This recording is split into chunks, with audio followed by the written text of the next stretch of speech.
Bonjour Christelle.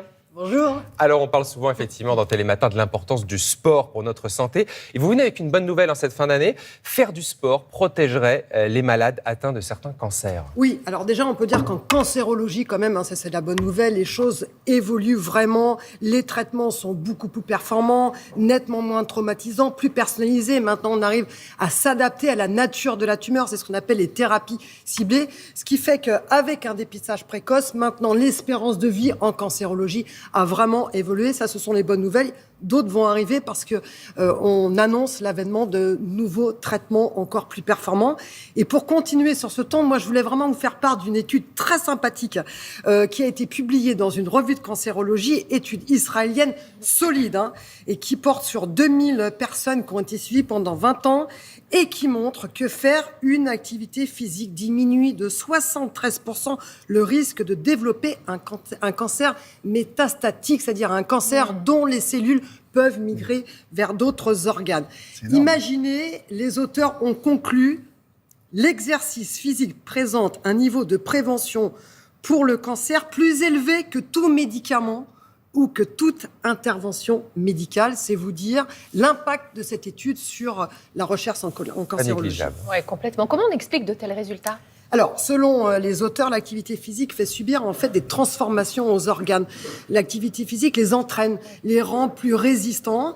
On parle de bouclier. Quand on fait de l'activité physique, nos organes se protègent d'un bouclier qui les rend beaucoup plus résistants aux métastases. Et l'intérêt, effectivement, de l'activité physique ne se limite pas à un seul type de cancer. Alors, ça ne se limite pas au cancer métastatique, c'est toutes sortes de cancers et surtout les cancers du sein, puisqu'on a pu montrer avec des études récentes que l'activité physique permettait de diminuer le risque de récidive de 42%. C'est-à-dire que quand vous apprenez que vous avez un cancer du sein et que vous vous mettez à faire une activité physique, vous pouvez aller jusqu'à 42% de risque de récidive en moins, ce qui est un chiffre énorme, puisque les thérapies, c'est compliqué pour l'instant à obtenir en prévention secondaire de tels chiffres. Et du coup, quel sport, quelles sont les activités qui sont vraiment les plus efficaces ? Alors, on parle d'activités plutôt d'endurance, mais il faut quand même respecter 3 choses. Ça, c'est très important quand on parle d'activité physique et de prévention de cancer. Déjà, il faut aller un peu dans l'intensité. Si vraiment vous voulez avoir des résultats comme ils ont été montrés dans ces études, il faut chercher l'intensité. C'est-à-dire qu'il faut transpirer. Vous savez, vous devez monter la chaudière. C'est-à-dire qu'au niveau cardiovasculaire, on sent qu'on est un peu essoufflé, on sent qu'on est chaud ici. Vous savez, cette petite chaudière ici qu'on sent, ça commence à chauffer, on commence à transpirer. On doit être régulier 3 fois par semaine. C'est important et surtout une durée de 6 mois. Il faut aller jusqu'à 6 mois pour obtenir de bons résultats. Ça, c'est très important. Et puis, on peut l'expliquer par différentes façons. Comment expliquer que l'activité physique soit aussi protectrice sur les récidives du cancer du sein ? Parce que tout simplement, on joue sur les hormones. On joue sur les œstrogènes, les hormones féminines. Quand vous faites de l'activité physique, mesdames, vous faites chuter votre taux d'hormones féminines, les œstrogènes.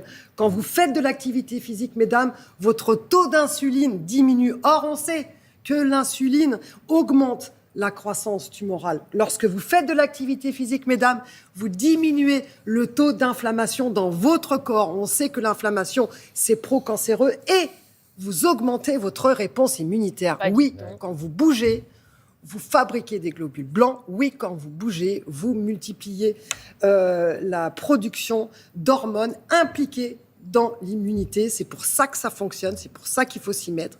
Et ce sont vraiment des bonnes nouvelles parce qu'on atteint des chiffres exceptionnels. Il faut s'y mettre, c'est vraiment une paire de baskets. C'est vraiment maintenant, d'ailleurs l'OMS considère que l'activité physique est une thérapie pour limiter les cancers, les récidives et le risque de cancer. C'est aussi efficace qu'un médicament. Si on commence un peu tard, même si on s'y met à 50 ans, c'est pas grave, ça va avoir des résultats quand même. L'activité physique a toujours un intérêt, quel que soit l'âge auquel on commence. Même des résultats sur des personnes de 90 ans où on a vu qu'on arrivait à augmenter la masse musculaire, parce que la masse musculaire, votre muscle est aussi un médicament pour toutes sortes de thérapies, toutes sortes de pathologies, mais aussi pour le cancer. Et même à 90 ans, vous faites de l'activité physique, vous êtes capable de créer, de multiplier vos cellules musculaires, et ces cellules musculaires, c'est vraiment un problème pour les cellules tumorales. Oui, oui. Vive le sport. Vive le Exactement. sport. Il n'est jamais trop tard. Jamais. Jamais. C'est Jamais. bon pour plein de choses. Merci beaucoup, Merci. Christelle. On va s'y mettre, c'est promis.